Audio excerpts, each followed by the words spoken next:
오늘 안식과 재충전에 대해서 말씀을 드리려고 합니다. 하나님은 안식을 통해서 재충전하는 시간이 우리에게 필요함을 아십니다. 인간은 유한한 존재입니다. 모든 피조물은 유한합니다. 그래서 스스로가 자존할 수 없습니다. 밖에서 들어오는 공급이 꼭 필요합니다. 우리가 날마다 호흡을 하잖아요. 산소의 공급 필요하고 음식과 또 물, 또 햇볕, 또 정서적으로는 사랑과 격려 이런 것들이 우리에게 필요한 것이죠. 정기적으로 어떤 힘을 공급해주지 않으면 우리 인간은 그 모든 잠재력을 마음껏 발휘할 수가 없습니다. 자, 예를 들어서 우리가 차가 아주 좋은 차를 할지라도 가스를 넣지 않으면 그 차가 가지고 있는 잠재력을 발휘할 수가 없습니다. 아무리 놀라운 비행기가 있다 할지라도 그 비행기가 정기적으로 가스를 충전해 주지 않으면 비행기가 가지고 있는 놀라운 잠재력을 발휘할 수가 없는 것이죠. 면도기도 마찬가지죠. 컴퓨터가 요즘 얼마나 중요해요. 근데 배터리가 다 나가버리면 전선과 연결되지 않거나 아니면 모든 배터리가 다 나가버리면 놀라운 접촉할 수 있는 모든 잠재력을 상실해버리는 것을 알 수가 있습니다. 이렇게 모든 에너지를 상실해버린 상태를 우리는 탈진했다 또는 소진하다 또는 고갈되다 그런 표현을 쓰죠. 인간이 이런 탈진 상태를 경험하게 되면 의욕을 상실하고 그리고 두려움이 엄습해 오고 그리고 삶의 의미와 모든 목표들을 상실해 버릴 수가 있습니다. 지금 엘리야가 그런 상태에 있습니다. 엘리야가 갈멜산에서 불을 내리고 바알 선지자들을 450명을 죽이고 또 하늘에서 비를 내리는 갈멜산의 기도를 했는데 너무 지쳤어요. 육체적으로 번아웃이 된 거죠. 그래서 오늘 열왕기상 19장 4절에 보면 이렇게 얘기하고 있잖아요. 자기 자신은 광야로 들어가 하룻길쯤 가서 한 오렘나무 아래에 앉아서 제가 죽기를 원하여 이르되 여호와여 넉넉하오니 지금 내 생명을 거두시옵소서. 나는 내 조상들보다 낫지 못하니이다 하고 죽기를 원하는 거죠. 그리고 완전히 의욕을 상실해버린 불이 꺼져버린 것 같은 상태에 빠져 있는 것을 보게 됩니다. 여기서 배우는 첫 번째 교훈은 훌륭한 하나님의 사람도 영적 침체를 경험할 수가 있다는 사실이죠. 엘리야는 정말 훌륭한 하나님의 사람이거든요. 그런 영명의 사람이었고 그런 기도의 사람이었죠. 하늘에서 불을 내리고 또 기도함으로 비가 3년 6개월 동안 오지 않았던 비가 내렸던 것을 보게 됩니다. 근데 지금 그가 탈진 상태에 빠지니까 이세벨의 공격 앞에서 그런 도망하고 그리고 의욕을 상실해버리고 지금 죽고 싶어 하는 상태에 빠져 있는 것을 보게 됩니다. 인간은 살아가면서 가끔 이런 탈진 현상들을 경험하게 되죠. 무기력감. 근데 가능하면 이런 경험들을 하지 않는 게 좋은데 인생 여정에서 이런 경험들을 할 수밖에 없죠. 스펄전 같은 훌륭한 목사님도 그런 탈진을 경험하죠. 오렌 이어스 목사님이 쓴 책에 보니까 스펄전의 사건, 고통을 이렇게 적어놨더라고요. 1860년 어느 날 설교 도중에 찰스 스펄전은 다음과 같은 말을 했다. 여러분 중에 한 사람도 이와 같은 불행을 당하지 않기를 바라지만 본인은 지금 무섭게도 영혼이 침체되어 있습니다. 스펄전은 1887년에 남긴 메시지에서도 나 자신도 가끔 어둠의 골짜기를 지나게 되는 경우가 있다고 고백했습니다. 스펄전이 이렇게 침체를 경험하거나 또는 아주 통풍으로 고생을 많이 했는데요. 그분의 전기를 읽어보면 때로는 6개월, 때로는 1년씩 설교를 못하고 은둔한 생활을 했던 것들을 보게 됩니다. 저도 이런 침체 경험들을 1989년에 하면서 한 5, 6년 동안 굉장한 많은 어려움을 겪었습니다. 일종의 말하면 탈진 상태에 제가 빠져 있었던 것이죠. 그때가 위로가 되던 말씀이 엘리야의 고백이었어요. 엘리야의 상태가 제 상태였거든요. 또한 모세의 경우에도 모세가 너무 짐이 무거우니까 하나님 앞에 엘리야와 똑같은 고백을 하죠. 민수기 11장 14절 15절을 보니까 책임이 심히 중하여 나 혼자는 이 모든 백성을 감당할 수 없나이다. 주께서 내게가 청하실진대 구하옵나니 내게 은혜를 베푸사 즉시 나를 죽여 내가 고난당함을 내가 보지 않게 하옵소서. 사람이 이렇게 충만해 있으면 영적으로나 정서적으로나 육체적으로 건강한 상태에 있게 되면 웬만한 문제가 와도요 다 극복이 됩니다. 그리고 문제를 문제로 여기지도 않습니다. 근데 사람이 이제 이렇게 탈진 상태에 이르게 되면 작은 문제도 커 보이게 됩니다. 그리고 건강하면 어떤 음식도 다 삼키지만 병들어 보세요. 우유 한 잔 마시는 게 어렵고 호흡하는 것이 어렵고 그리고 밥 하나를 넘기는 게 어렵잖아요. 그런 상황이죠. 그래서 우리는 이제 이런 한계를 인정하는 게 필요해요. 리차드 스웬슨이라는 의사 선생님께서 사람들의 탈진, 쉽게 하면 오버로드 신드롬이라고 그러죠. 너무 과로해서 오는 그런 문제들을 책으로 썼는데 그분이 쓴 책에 보면 이렇게 인간의 상태를 설명하고 있죠. 우리는 무한하지 않다. 우리 집 어느 누구도 하루에 24시간 이상을 가질 수는 없다. 고갈되지 않은 인간 에너지를 소유할 수도 없다. 힘을 잃지 않고 끝없이 달릴 수도 없다. 한계는 실제하는 것이다. 하나님이 우리에게 사실은 한계를 주셨다는 거죠. 그리고 사실 우리를 보호하기 위해서 이렇게 한계를 주신 거죠. 한계를 만드신 하나님께서 우리를 보호하기 위해 그 한계를 우리 안에 두셨다. 그 한계를 범할 때 우리는 위험을 각오해야 한다. 그러니까 지나친 과로가 아주 위험한 것이죠. 항상 우리는 일정한 마진을 가져야 되고요. 그리고 가능하면 이렇게 탈진이 되기 전에 충전을 하는 게 필요합니다. 육체적으로도 우리는 충전이 필요하고요. 그 다음에 정서적으로도 굉장히 고갈될 수가 있습니다. 그리고 이제 가장 중요한 영적인 고갈, 영적인 고갈도 아주 경계해야 되는데 지금 엘리야의 경우는 굉장히 영적인 사람인데 육신을 너무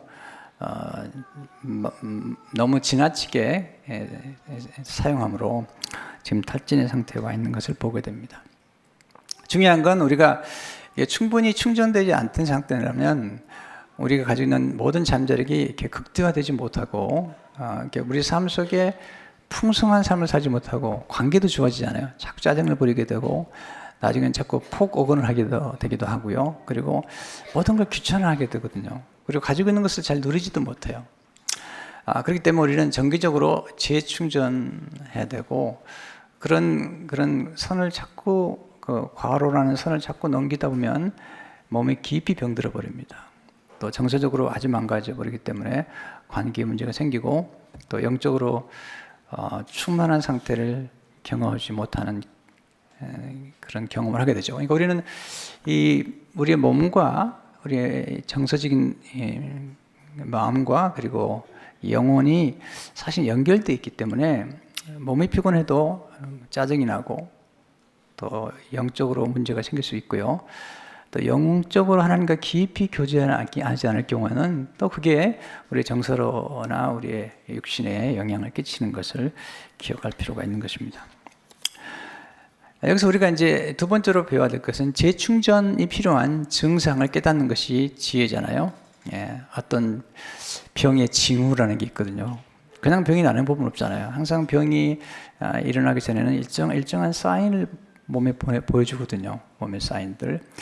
탁월한 의사들은 이런 징후를 빨리 감지해서 처방을 주는 거죠. 사실 가장 탁월한 의사는요, 병이 나은 다음에 고쳐주는 의사가 아니랍니다. 오히려 병이 일어나기 전에 예방해주는 의사가 탁월한데, 불행하게도 이렇게 병이 일어나기 전에 예방해주는 의사들을 세상 사람들은 탁월하다고 생각하지 않아요. 왜냐하면 병이 났을 때 그냥 바로 고쳐주는 것을 탁월하다고 생각하지 아프지도 않게 만들어주는 의사를 좋아하지 않거든요. 근데 정말 탁월한 의사는 병이 일어나기 전에 잡아주는 거예요. 네.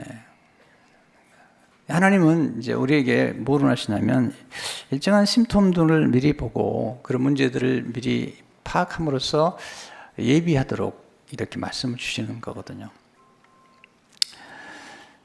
오늘 이제 그 엘리야의 경우에 보면 이렇게 인간이 탈진 상태라고 하는 이런 증상이 어떻게 나타나는가를 좀 알 필요가 있습니다. 첫째는 에너지가 소진되어 기력이 쇠하는 증상이 나타나죠. 너무 피곤한 거죠. 너무 육체적으로 너무 피곤하게 되면 기력이 쇠질하는 거죠. 그래서 어린이들의 경우는 너무 지나쳐 버리면 이제 뭐 대상포진이라죠. 뭐 이렇게 이런 현상들이 나타나고 면역력이 떨어지기도 하고 이런데 이런 것들이 이제 영적으로나 육체적으로 마찬가지죠. 다윗도 그런 경험을 하거든요. 시편 38편 8절 10절을 보게 되면 내가 피곤하고 심히 상하였으며, 자 피곤했어요. 다윗이요. 심히 상하였으며 마음이 불안하여 신음하려다. 그러니까 피곤하니까 마음이 불안한 거죠. 육체의 피곤이 마음으로 찾아온 거죠. 주여 나의 모든 소원이 주 앞에 있사오며 나의 탄식이 주 앞에 감추지 아니하나이다. 내 심장이 뛰고, 네, 이게요.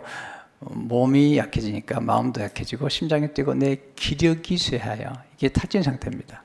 내 눈의 빛도 나를 떠났나이다. 눈이 굉장히 중요하잖아요. 눈이 청명한 것을 보여주는데 눈빛을 상실해버린 거죠. 지금 시대는 피로사예요. 너무 성과나 성공이나 성취를 강조하기 때문에 정말 세상이 정말 그런 것 같아요. 뭐 조금 성과를 못 내면 회사에서 나가라 그러고요. 그리고 인정하지 않으니까 또 어떤 자리에 들어가도 일정한 성과를 유지하지 않으면 너무 프레셔가 심하잖아요. 이런 상태를 한병철이라는 철학자는 이렇게 얘기하고 있습니다. 오직 자기 자신이 되어야 한다는 명령이 아니라 우리는 우리다워야 아름다운데 그게 아니라 성과를 향한 압박이 탈진 우울증을 초래한다. 그렇게 본다면 소진 증후군은 탈진한 자아의 표현이라기보다는 다 타서 꺼져버린 탈진한 영혼의 표현이라고 해야 할 것이다. 굉장히 위험한 얘기잖아요. 너무 지나친 성취와 성공에 집착하다 보면은 이런 현상들이 나타나는 거고요. 이런 현상들이 우울증으로 찾아온다는 거죠. 조금 더 제가 읽어드릴까요? 소진, 번아웃은 자주 우울증으로 귀결되거나 이때 우울증을 유발하는 원인으로서 오히려 과도한 긴장과 과부하로 파괴적 특성까지 나타내는 과잉 자기관계를 들 수 있을 것이다. 탈진과 우울 상태에 빠진 성과 주체는 말하자면 자기 자신에 의해 소모되어 버리는 셈이다. 그런 자기 자신으로 인해 자신과의 전쟁으로 인해 지치고 탈진해 버린다. 그러니까 지나친 성과주의가 스스로가 더 성과를 많이 내려고 스스로가 자기를 착취해 버리는 거죠.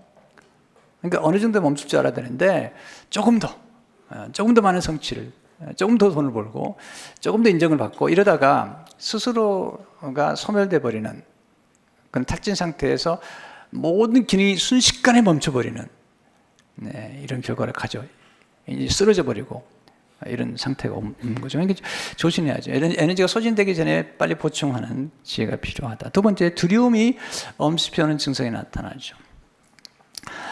지금 이세벨이 엘리야를 공격하잖아요. 이세벨이 섬기는 바알 선지자들을 죽였거든요. 그랬더니 이세벨이 너 죽이겠다는 거죠. 그러니까 그 사람의 위협 소리에 지금 엘리야가 탈진돼 있으니까 하나님의 음성을 듣지 못한 채 사람의 음성을 들으니까 두려워하는 거잖아요. 열왕기상 19장 1절 2절을 보니까 아합이 엘리야가 행한 모든 일과 그가 어떻게 모든 선지자를 칼로 죽였는지를 이세벨에게 말하니 이세벨이 사신을 엘리야에게 보내어 이르되 내가 내일 이맘때에는 반드시 내 생명을 저 사람 중에 한 사람의 생명과 같게 하리라. 그렇게 하지 아니하면 신들이 내게 벌 위에 벌을 내림이 마땅하니라 한지라. 두려워서 도망갔습니다. 원래 엘리야는 얼마나 영광스러운 사람이에요. 담대한 사람이죠. 아방 앞에 나가서 바른 말을 하고 그리고 바알 선지자들과 함께 격투하는 이런 사람인데 지금 두려워하고 있습니다. 왜냐하면 피곤하면 두려움이 엄습해 오는 것이죠. 이런 상태를 공황장애라고 그래요. 지금 생각보다 많은 사람들이 공황장애 속에 빠져 있어요. 원래 인간은 마음에 평화가 있고 그리고 마음에 여유가 있을 때 행복이 깃드는 거예요. 근데 너무 두려워하게 되면 두려움과 함께 찾아오는 게 anxiety attack라고 그러죠. 염려의 그런 공격을 받게 되기도 하고 패닉 어택이라고 하는데 이게 이제 엄청난 그런 공황 장애를 겪으면서 두려움이 엄습하게 오는 거죠. 근데 이게 뭐 우리 인간이 겪는 경험인데 처음 겪을 때는 너무 고통스러운 거예요. 이걸 알아야 돼요. 아, 나한테 이런 공황장애 오면은 아, 이게 왔나 보다 하고 이것도 사실 지나가는 건데 거기에 이제 노예가 되면 안 되는 거거든요. 오늘 아침부터 시편을 읽고 제가 교회 나왔는데 다윗이 시편 55편에 보니까요 이렇게 얘기했더라고요. 시편 55편 5절에 두려움과 떨림이 내게 이르고 공포가 나를 덮었도다. 지금 다윗이 어느 날 너무 피곤하고 너무 지치니까 공포가 그를 덮었다는 거죠. 나는 말하기를 만일 내게 비둘기같이 날개가 있다면 날아가서 편히 쉬리로다. 이게 좀 도망가고 싶다는 거죠. 이게 그러면서 8절에 내가 나의 피난처로 속히 가서 폭풍과 광풍을 피하리라 했다. 피난처로 가고 싶다. 제가 다음 주에는 피난처에 관한 설교를 지금 하려고 준비를 하고 있습니다. 우리가 안식할 수 있는 피난처가 필요한데 그러면서 이제 마지막 부분에 가면 25절에 내 짐을 여호와께 맡기라. 그가 너를 붙드시고 의인의 요동함을 영원히 허락하지 아니하시라. 짐이 너무 무거우니까 지금 이런 상황들이 온 거거든요. 너무 짐이 무거우니까 이 프레셔를 받아가지고 이제 두려움이 엄습해 오는 거죠. 그때 이제 하나님께 짐을 맡기는 중에 그가 자유로워지는 것을 보게 되죠. 그러니까 육신이 피곤해도 우리에게 두려움이나 염려가 엄습해 올 수 있다는 걸 알아야 돼요. 세 번째는 모든 의욕을 상실한 채 죽고 싶은 증상이 나타납니다. 여러분 인간에게 욕망은 굉장한 에너지인 거예요. 욕망이라는 게 뭐냐면 내가 뭔가 소유하고 싶고 이루고 싶고 갖고 싶고 뭔가 되고 싶은 이런 욕망은요 우리 인간을 움직이는 가장 중요한 에너지인 거예요. 하나님이 그걸 주신 건데 어느 날 이렇게 식욕이나 성욕이나 성취욕이나 이런 것들이 고갈돼 버릴 때 그때는 의욕을 상실하는 거죠. 지금 엘리야가 그런 상태에 있어요. 굉장히 성취지향적인 사람인데 너무 탈진 상태라니까 됐대요. 사디를 보니까 자기 자신은 광야로 들어가 하룻길쯤 가서 한 로덴나무 아래에 앉아서 자기가 죽기를 원하 이르되 여호와여 넉넉하오니 Destiny of God 지금 내 생명을 거두시옵소서. 이런 현상들이 나타나죠. 이게 좋은 게 아니에요. 인간은 뭔가 욕망하는 게 있어야 돼요. 이게 욕망이 꿈이에요. 이게 소원이에요. 이게 비전이죠. 이게 있을 때 인간은 가장 다이나믹할 수 있어요. 그리고 모든 어려움을 극복할 수도 있어요. 그런데 지금 의욕을 상실한 거. 네 번째, 열등의식이 심각해지는 증상이 나타나는 거죠. 사실을 보니까 내가 내 조상들보다 낫지 못한 일이다 하고 이렇게 침체가 오게 되면 자꾸 사람들 비교하게 되면서요. 내가 너무 무가치한 존재인 것처럼 생각이 되죠. 건강한 게 아니잖아요. 우리는 자부감을 가지고 또 자긍심을 가지고 살아갈 때 건강한데 그럴 때 자신감이 있어야 되는데 지금 자신감도 자부감도 자긍심도 지금 너무 피곤하니까 상실해버린 거죠. 다섯 번째, 자신이 하는 일에 의미를 상실한 증상이 나타나죠. 그러니까 얼마나 중요한 일을 했습니까?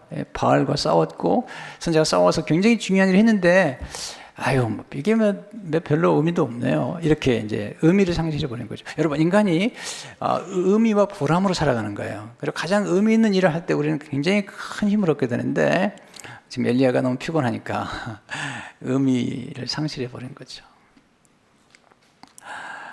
이제 저도 그런 경험을 했거든요. 미국 와가지고 이제 개척하는 과정에서 너무 힘들었어요. 그런데 이런 탈진이 오니까 다 소용없다는 생각이 드는 거예요. 다 소용없다. 미국에서 공부하는 것도 다 소용없다. 또 내가 좋아하는 책도 그냥 다 버리고 싶고요. 그리고 개척하기까지 너무 고생해서 개척을 했는데 이런 생각이 드는 건 so what? 그래서 어떻다는 거냐. 모든 의욕을 상실해버리고 의미를 상실해버린 거죠. 만약 하나님께서 나를 치유하지 않았다면 그리고 엘리야를 치유하지 않았다면 또 여러분들을 치유하지 않았다면 오늘 여러분들이 이곳에 없을 거예요. 그런 침체와 그런 또는 디프레션 속에서도 하나님 여러분을 여기까지 인도하신 것 여러분 감사하게 여기시기 바랍니다. 네, 놀라운 거죠. 살아있다는 게 놀라운 거죠. 네. 특별히 이제 본인이 뭔가 기대했던 것들이 잘 열매를 맺지 않을 때 엘리야가 보니까 이스라엘 백성들이 바알 선지자들 앞에서 불을 내리면 그들이 회개할 줄 알았는데 회개를 하지 않는 거예요. 네, 가끔 우리가 열심히 일했는데 사람들이 변화가 나타나지 않고 열매가 없을 때 힘든 거죠. 자기 연민에 빠지는 거죠. 하나님이 엘리야를 치유해 주시는 것을 보게 됩니다. 세 번째 오늘 배우는 교훈, 하나님은 재충전을 통해 소진된 에너지를 회복시켜 주시는 거예요. 어떻게 회복시켜 주시죠? 첫째로 하나님 충분히 쉬게 하심으로 엘리야를 회복시켜 주세요. 충분히 자게 하세요. 어디로 보니까 로뎀나무 아래에 누워 자더니 잤어요. 6절을 보니까 본즉 머리말에 숯불에 구운 떡과 한 병 물이 있더라. 이에 먹고 마시고 다시 누웠더니.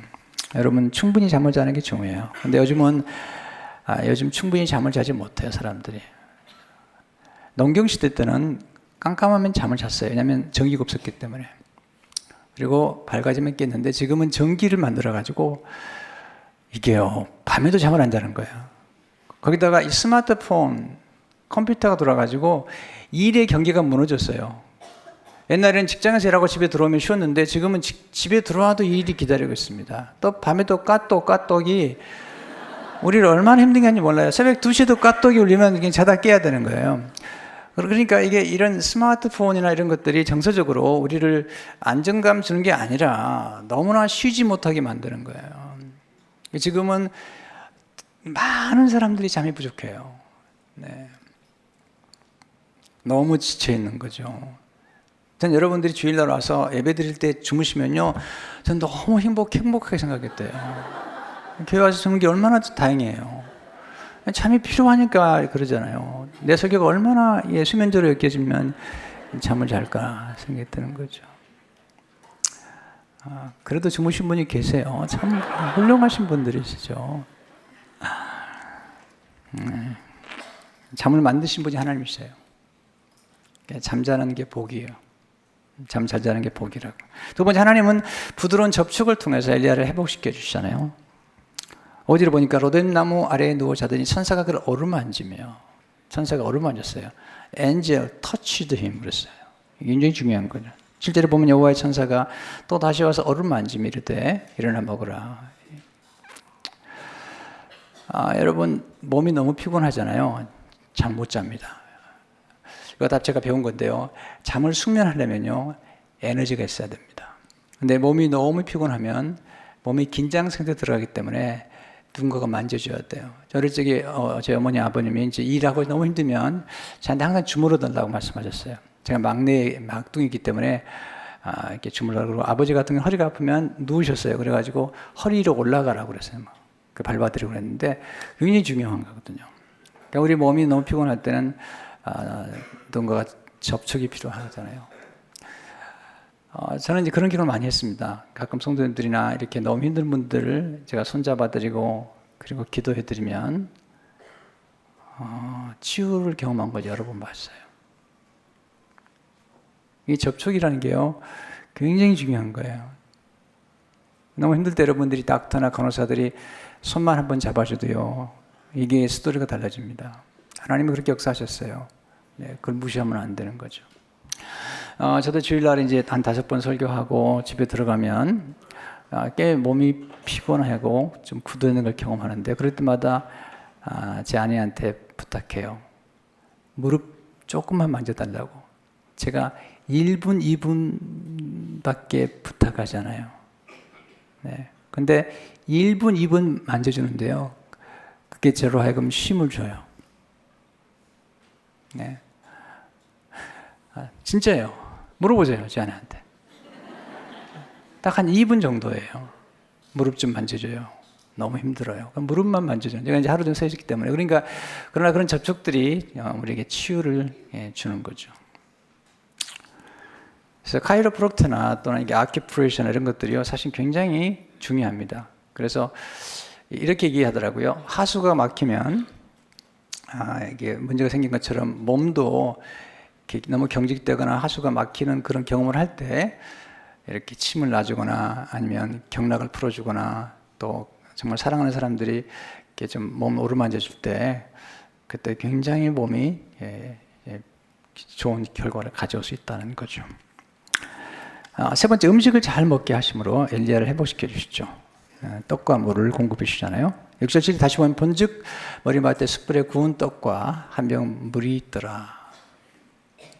여러분, 음식이 얼마나 중요한지 아십니까? 8절에 보시면요, 이게 놀라운 말씀. 이 일어나 먹고 마시고 그 음식물의 힘을 의지하여 40주 40년을 가서 하나님의 산 호렙에 이르느냐. 하나님께서 지금 엘리야는 음식 필요한 걸 아신 거예요. 음식물의 힘을 의지했어요. 우리 인간에게 기운이 필요한데 아주 가장 기본적인 게 필요해요. 하나님이 우리를 만드셨을 때요, 창세기에 보면 인간에게 가장 중요한 건강에 도움이 되는 것들을 순서대로 만드셨어요. 첫 번째가 뭐냐면 빛이에요. 빛. 태양을 만들기 전에 빛을 만드셨어요. 왜냐하면 인간은 빛이 정말 중요해요. 건강할 때 정말 중요한 건 빛인데, 요즘 현대인의 문제는 뭐냐면 너무 실내에 있기 때문에 태양빛을 비치지 못하기 때문에 건강에 문제가 생겼다는 거예요. 그래서 얼마 전에도 한 닥터가 인터뷰하는데 현대인에게 가장 필요한 게 있다면 바이타민 D래요. 바이타민 D. 왜냐하면 햇볕을 잘 공급하지 않기 때문에 이 바이타민 D가 결핍돼서 엄청난 신체적으로 문제가 생긴다는 거예요. 하루에 한 30분씩만 햇볕을 쬐어주면 좋은데 잘 하지 않는 것 같아요. 정말 봐도요. 그래서 그 닥터는 인터뷰하면서 여러 가지 얘기를 하면서 자기가 웬만한 건 다 밥으로 해결하고 음식으로 해결하는데 딱 한 가지는 꼭 제가 먹는데 바이타민 D라고 얘기하더라고요. 제가 비타민 전사하는 거 아니에요. 오해하지 마시라고요. 중요한 건 뭐냐면 하나님이 인간을 만드셨을 때 원초로 돌아가 봐야 돼요. 두 번째는 뭐냐면 물이라는 거죠. 하나님께서 궁창을 만들었는데 원래 이 궁창이라는 게 뭐냐면 지구가 원래 이 물에 이렇게 딱 둘러싸여 있게 됐어요. 그래서 굉장히 좋은 상태가 있었던 거예요. 그런데 홍수가 나면서 오존층이 파괴되고요. 그리고 마치 어린아이들이 어머니의 양수 안에서 건강한 것처럼 그런 상태를 유지했던 건데 물이 필요해요. 근데 제가 물도 많이 연구해 봤는데요. 지금 전 세계적으로 물 때문에 죽는 경우가 굉장히 많아요. 잘못된 물 때문에. 그래서 물은 너무 적게 마시면 문제가 되는데 요즘 대부분의 사람들이 탈수 현상을 가지고 있다는 거예요. 생각보다 물을 많이 마시지 않아요. 근데 이 탄산수를 많이 마시는데 물을 많이 마시지 않는다. 근데 물을 하루에 한 8잔 정도 마시면 좋다고 그러더라고요. 근데 너무 많이 마셔도 건강에 좋지 않대요. 네. 너무 많이 마셔도 좋지 않대요. 적절한 양이 필요한 거예요. 뭐든지 과하면 문제가 생기는 거잖아요. 그래서 너무 화장실에 자주 가면 그 물을 너무 많이 마시는 거래요. 네. 여러분이 이렇게 소변 색깔을 봤을 때 별거 다 얘기하네요. 너무 노라면 물이 필요하다는 거예요. 그래서 적절한 물을 몸에 공급할 때 인간은 가장 놀라운, 왜냐하면 우리 몸의 70%가 물이기 때문에 그래요. 어린아이들은 90%가 물이에요. 지금 태어나면. 그러니까 우리 몸에 물이 얼마나 중요한지. 세 번째는 이제 곡기죠, 곡기. 우리가 음식을 먹는 것들 우리에게 기운을 주는 거잖아요. 곡기라고 그러잖아요. 음식으로 우리에게 기운이 보충이 돼요. 여러분 어떨 때 힘들어도요, 음식 먹고 나면요, 미운 사람이 없어져요. 정말이에요. 짜증나지 않아요. 음식만 한번 잘 먹고 나도요, 기분이 너무 달라져요. 잠만 자고 나도요, 갑자기 불안했던 게 싹 없어져요. 네. 어떤 분은 기분 나쁘면 막 귀신이 역사한다고 그러는데, 여러분, 그게 아니라 귀신이 기분 나쁘게 생각해요. 그게 아니라 지금 몸이 피곤한 거예요. 물론 귀신 역사도 있겠지만 그게 아니라 우리는 너무 어떤 것들을요, 지나치게 하나님이 원래 우리에게 인간의 몸과 인간의 정서와 육신을 만들었는데 이런 전인적으로 인간을 이해하지 않아요. 그게 문제가 있는 거예요, 정말. 때로 너무 몰상식한 그런 영적인 지도자들이, 목회자들이, 죄송합니다, 너무 모든 것들을 그냥 영적으로만 보는데 그렇게 보면 안 되는 거죠. 하나님이 우리를 구원하실 때 전인적으로 구원하시죠. 우리의 몸과 혼과 영혼을 구원하셨기 때문에 이걸 균형 있게 이해하고 또 균형이 있는 조화가 필요한 거잖아요. 여러분, 우울증이 심한 사람들은요, 금식하면 안 돼요. 몸이 망가지는 거예요. 네. 금식도 굉장히 중요하지만 몸이 지금 안 좋은 상태에 있을 경우는 음식을 잘 먹어야 돼요. 그렇지 않으면 더 깊은 디프레션에 빠지게 돼요. 제가 그런 경험 많이 했고 사람들을 많이 봤는데요, 정말 조심해야 돼요. 그래서 우리는 인간을 총체적으로 이해해야 되고 하나님은 그렇게 이해하세요. 왜냐하면 하나님 우리를 몸과 혼과 영을 만들었기 때문에 그리 하는 것이죠. 근데 먼저 하나님은 세미한 음성을 통해서 엘리야를 회복시켜 주시죠. 그러니까 육신을 회복시킨 다음에 영적으로 회복시켜 주시냐면 지금 엘리야의 문제는 하나님의 음성을 듣지 못했어요. 그리고 이세벨이라는 아주 나쁜 여자의 음성을 듣고 지금 괴로워하고 있는 거죠. 하나님께서 호렙산을 그걸 부르셔가지고 육신을 먼저 회복시키신 다음에 그리고 나서 하나님의 음성을 영적으로 그에게 채워주시죠. 예. 19장 12절 13절을 보게 되면 또 지진 후에 불이 일어나 불 가운데도 여호와께서 계시지 아니하시더니 불 위에 세미한 소리가 있는지라 엘리야가 듣고 겉옷으로 얼굴을 가리고 나가 구러기의 섬에 소리가 그에게 임하여 이르시되 엘리야가 내가 어찌하여 여기 있느냐. 하나님의 음성을 듣죠. 우리 인간은 영적인 존재이기 때문에 하나님의 음성을 들어야 돼요. 예배를 통해서 말씀을 들어야 돼요. 생명의 떡을 먹어야 돼요. 그리고 성령의 생수를 마셔야 되죠. 이게 균형을 이루기 필요하죠. 이사야 55장 1, 3절을 보니까 내게 듣고 들을지어다. 그리하면 너희가 좋은 것을 먹을 것이며 너희 자신들이 기름진 것으로 즐거움을 얻으리라. 너는 귀를 기울이고 내게로 나와 들으라. 그러면 너희 영혼이 사니라. 다섯 번째, 새로운 사명을 맡기심으로 엘리야를 회복시켜 주시오. 엘리야가 그러잖아요. 하나님 됐습니다. 그랬더니 아니다. 한이 됐다는 거죠. 그러면서 세 가지 임무를 맡기죠. 그를 회복시킨 다음에 열왕기상 19장 15절 10절을 보니까 여호와께서 그에게 이르시되 너는 내 길을 돌이켜 광야를 통하여 다메섹에 가시려거든 하사엘에게 기름을 부어. 첫 번째죠. 하사엘에게 기름을 부어 아람의 왕이 되게 하고, 둘째로 너는 또 님시 아들 예후에게 기름을 부어 이스라엘의 왕이 되게 하고, 두 번째, 세 번째는 또 아벨 무올라 사바스 아들 엘리사에게 기름을 부어 너를 대신하여 선지자가 되게 하라. 세 번째 사명을 맡기시죠. 선지자 엘리야를 세우라고. 여러분, 우리 인간을 움직이는 가장 강력한 힘은 목표예요. 뭔가 새로운 일에 도전하고 그리고 의미 있는 일에 도전할 때 우리는 가장 강력한 힘을 얻게 될 수 있는 거예요. 제가 이제 그동안에 책을 참 열심히 쓰는 편이에요. 사람들이 물어보더라고요. 왜 책을 이렇게 많이 쓰고 출판하냐. 사실 왜 그러냐면요. 제가 우울질이에요. 우울질. 기질상으로. 그래서 쉽게 우울해질 수 있는 성향을 가진 사람이에요. 또 목사들은요, 자기 성찰이 강하기 때문에 자기를 너무 성찰하는 가운데 너무 학대하는 경향이 있어요. 그래서 에너지가 고갈이 될 때가 가끔 있는데, 근데 목표를 선택하고 목표를 향해 나가면 에너지가 너무 솟구치는 거죠. 그래서 계속해서 책을 쓰고 목표를 갖고 있는 거죠. 근데 그건 저만 해당되는 게 아니고 우리 모든 사람이 그래요.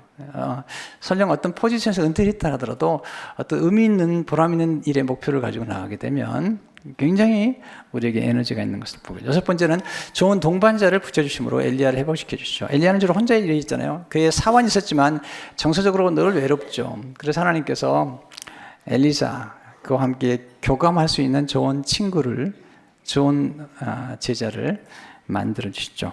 16절에 보니까 사바스의 아들 엘리사의 기름을 부어 너를 대신하여 선지자가 되게 하라. 여러분, 우리는 혼자서 잘 살 수 있는 존재가 아닙니다. 아담과 하와 하나님 만들으셨잖아요. 또는 더불어 예수님과 12 제자. 그래서 항상 친구가 필요해요. 우정을 나눌 친구가 필요하죠. 또 영적으로 우정을 나눌 사람이 필요해요. 엘리야는 혼자 일했는데 하나님이 건강하지 않다는 거죠. 그래서 엘리사를 붙여주시죠. 그러면서 그를 회복시켜 주시는 것을 보게 되죠. 일곱 번째, 하나님은 침체라는 흑암을 통해 보석을 만들어내시죠. 지금 엘리야가 침체를 겪었지만 이런 침체를 통과하면서 하나님이 그에게 더 놀라운 미래를 보여주시는데, 가끔 침체 경험할 수 있어요. 그러나 너무 낙심하지 마세요. 저도 그런 경험을 했는데 그런 경험 때문에 수많은 사람들을 이해하게 되었고요. 또 수많은 사람들을 회복시키는 일에 쓰임을 받게 됐어요. 제가요, 육체적으로나 심리적으로 영적인 이런 문제들을 제가 침체를 통과하면서 많이 공부를 했어요. 그래서요, 수많은 사람들이 제 설교나 제 책을 읽는 분들이 치유가 됐어요. 왜냐하면 제가 그런 경험을 했기 때문에 그래요. 저는 너무너무 잘 이해를 해요. 그런 부분들에 이미 가본 적이 있기 때문에 그래요. 여러분들이 조심해야 될 게 뭐냐면, 여러분들이 평소에 늘 충전하지 않으면 좀 어려움을 겪게 되는데, 하나님께서 우리의 실수와 때로는 우리의 침체를 통해서도 놀라운 일을 전개하시죠. 엘리야에게 하나님 그렇게 하신 거죠. 그러니까 여러분도 너무 낙심하지 말고요. 그러나 그런 일이 자주 오지 않도록 좀 지혜를 가지고 이제 대비하는 게 좋은 것입니다. 여러분, 정기적으로 안식함으로 재충전한 시간을 갖도록 하는 게 필요합니다. 하루에 얼마 정도, 또는 한 주의 어느 날, 또는 한 달의 어느 날 조금 더 충분히 쉬는 시간이 필요해요. 그래서 육체 운동하는 분들은 좀 정서적으로 책을 읽거나 성경을 읽는 시간도 갖는 게 도움이 되고요. 너무도 영적인 일을 하는 분들은 조금 육체적으로 쉬고 운동하는 게 필요해요. 덕 필즈라는 분이 재충전이라는 책에서 이렇게 얘기하고 있습니다. 삶의 충만함은 단번에 이루지 않는다. 충만함을 경험하려면 우리 영적 연료통을 정기적으로 더 많이 채워야 한다. 그래서 매일 큐티를 하고 또 매일 조금씩 시간을 내서 이렇게 정서적으로 또 자기 자신을 돌보는 게 필요해요. 우리 영적인 존재일 뿐만 아니라 정서적인 존재이기 때문에 이렇게 위로가 필요하고 격려가 필요해요. 또 음악이나 시나 또는 좋은 글들이 우리에게 우리 정서를 굉장히 치유할 수 있거든요. 제가 좀 조금 읽어드릴까요? 예수님 우리에게 가장 중요한 부분이 영혼임을 우리가 알기 원하셨다. 우리는 영혼을 귀하게 여기고 양분을 공급해주며 돌봐줘야 한다. 결국은 우리가 이제 하나님과 관계 속에서 일해야 되는데, 엘리야를 정말 도와주신 하나님이잖아요. 하나님이 천사를 보내줘가지고 회복시켜 주시잖아요. 우리 인간은 가장 먼저 돌봐야 될 것은 영혼인 건 분명해요. 그러나 우리 영적인 존재일 뿐만 아니라 정서적이면서도 육체적인 존재인 것을 잊어서는 안 되는 거죠. 그래서 우리 안에 있는 그 에너지나 불꽃이 너무 시들지기 전에 빨리 채워주는 게 정말 중요한 것 같아요. 생각보다 이렇게 재충전하는 시간들 잘 안 갖는 것 같아요. 이번에 한국에 나갔는데 한 목사님이 이제 차편을 제공해줘가지고 이렇게 가는데, 제 아내가 뒤에서 보더니 목사님 가스가 다 떨어졌네요. 그랬더니 그 목사님 하신 말이 괜찮아요. 불이 빨갛게 들어와도 한참 가요. 초조하게 만들더라고요. 불이 켜 있는데 이 정도면 20마일은 더 갈 거예요. 이러는데 그게 만약에 그런 식으로 살아간다면 그건 너무 힘든 거죠. 사실은 그렇게 고갈되기 전에 정기적으로 미리 채워주는 게 아주 필요한 것이죠. 그래서 늘 하나님께 가까이, 그런 늘 새 힘을 얻도록. 이사 40장 30절 보니까 여호와를 낭망하는 자는 새 힘을 얻으리니 독수리가 날개치며 올라간 같을 것이요 다른 박질하여도 곤비하지 아니하겠고 걸어가도 피곤하지 아니하리로다. 시편 13편 23편을 보니까 내가 항상 주와 함께 안식께서 내 오른손을 붙드셨나이다. 여러분, 엘리야에게 천사를 보내셨는데요, 하나님은 지금 우리에게 천사보다 더 존귀하신 예수님 보내셨어요. 천사는 와서 어루만져주고 떡과 생수를 제공했다면, 예수님은 우리에게 오셔서 떡과 생수뿐만 아니라 생명의 떡, 그리고 생명수를 주시고 예수님의 보혈까지 주셨어요. 그리고 우리 몸을 어루만지시고 접촉하실 때마다 놀라운 은혜를 베푸셨어요. 엘리야가 로뎀나무 아래에서 쉬었다면 이제 우리에게는 십자가 나무가 있어요. 십자가를 가면 정말 안식할 수 있어요. 여러분, 예수님께서 말씀하신 내게로 오라는 거죠. 예수님께로 가시면 예수님은 다 이해하세요. 예수님은 제자들이 지쳤을 때 먹을 걸 주셨고요, 또 쉬게 하셨거든요. 여러분, 부탁드려요. 고갈되기 전에 우물이 물이 고갈되기 전에 미리 좀 채우세요. 그리고 너무 지치지 않도록 하세요. 하나님이 책임지지 못하는 몇 가지 있는데 그 중에 하나가 과식이래요. 과로. 하나님도 가끔 책임 못 진다고 그러더라고요. 그러니까 여러분, 지혜를 가져야 돼요. 그러니까 말씀대로 너무 지치기 전에 좀 채워주는 지혜가 필요하죠. 육체적으로 그렇고요, 정서적으로 그래요. 저는 너무 목회하다 보면 좀 힘들 때가 있거든요. 그러면은 주로 이제 제가 위로를 받을 수 있는 많은 사람에게 연락을 하죠. 왜냐하면 어떤 분들은 굉장히 비판에 능한 분이 계세요. 그래가지고 굉장히 비판하고, 그리고 이제 제가 힘들다 그러면 이런 분이 계시더라고요. 목사님이 돼가지고 힘들다 그런다. 기도하라고, 금식하라고 말이죠. 목사가 돼가지고 그런다. 이런 분들한테 가면 너무 힘들어요. 근데 어떤 분은 목사님 얼마나 힘드세요, 이해해 주는 분이 계세요. 이러면 그 말 한마디에 그냥 어떨 때는 버뜩 일어나요. 한마디 얼마나 힘드세요, 목사님. 아무것도 해주지 않았어요. 말 한마디에. 우리는요, 인간은 언어의 존재예요. 하나님이 모든 걸 말씀으로 만들었기 때문에 때로는 음식도 필요하지만 때로는 말 한마디가 또 하나님 말씀 한 절이 우리에게 큰 힘이 되는 것이죠. 우리 하나님 멋있는 분이세요. 엘리야가 쓰러졌을 때 이렇게 말씀하지 않았어요. 기도해라. 말씀하지 않았어요. 네. 네. 왜 이렇게 불안하느냐? 책망하지 않았어요. 좀 더 자라. 좀 더 먹어라. 네. 좀 더 쉬어라. 네. 우리 주님이 그렇게 하시는 분이세요. 여러분, 늘 여러분 속에 재충전이 되어서 충만한 삶을 사시기를 주의 이름으로 축원합니다. 하나님 감사합니다. 오늘 주신 말씀으로 양식을 삼고 늘 지혜를 가지고 살아가되 고갈되기 전에 먼저 충전하게 하시며 늘 불 가까이, 생수 가까이 또 예수님이 주시는 은혜를 받아 누리며 살아감으로 충만한 삶을 살아가도록 인도해 주옵소서. 예수님 이름으로 기도합니다.